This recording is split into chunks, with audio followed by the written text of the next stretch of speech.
ஒரு ஊரில் ஒரு வாலிபன் ஒருத்தன் இருக்கான். அந்த பையன் என்ன செய்கிறான், படிப்பை முடிச்சுட்டு வேலையை தேடுறான். ஆனால் அவனுக்கு படித்த வேலையே கிடைக்கல.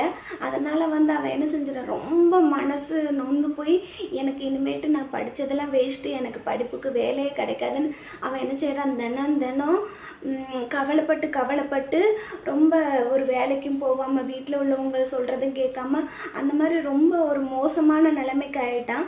உடனே அவங்க அப்பா என்ன பண்ணுறாங்க, ஐயோ என் பையன் இப்படியே விட்டால் வம்பாயிடுவான்னு சொல்லி ஒரு பாஸ்டர்கிட்ட கூப்பிட்டு போகிறாங்க.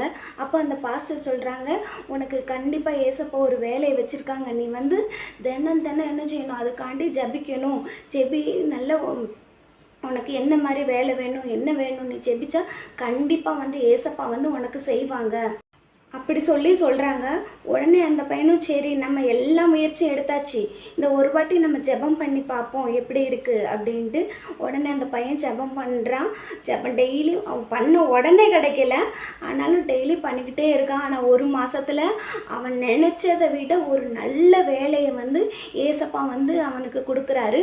அப்போ தான் நினச்சா நம்ம கவலைப்பட்டு நம்ம ஒரு மூலையில் முடங்கி கிடந்தா நம்மளுக்கு எதுவுமே நடக்காது.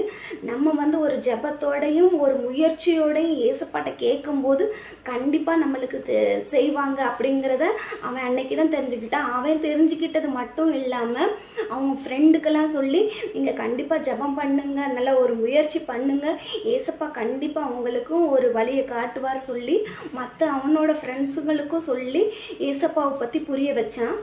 இனிமேட்டு அவ்வளோதான் எல்லாமே அப்படிங்கிற நிலைமைக்கு வந்துடும். அப்படி இல்லவே இல்லை. நம்ம என்றைக்குமே சந்தோஷமாக இருக்கணும், என்ன கஷ்டம் வந்தாலும் அதில் சந்தோஷமாக இருக்கணும்.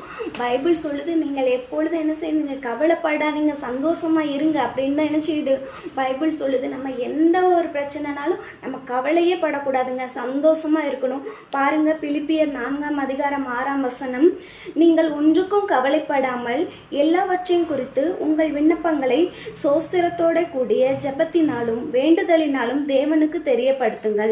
பார்த்தீங்களா, நம்ம எந்த கவலையும் படாமல் நம்ம ப்ரேயர் பண்ணி ஏசப்பாட்ட கேட்டு நம்ம லைஃப்பை சந்தோஷமாக ஹாப்பியாக இருந்தோம்னா கண்டிப்பாக அதுக்கான பலன் கிடைக்கும்.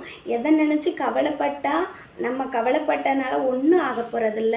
நம்ம உடம்பு தான் கெட்டு போவோம். அதனால் கவலைப்படாமல் எப்போதுமே சந்தோஷமாக இருங்க.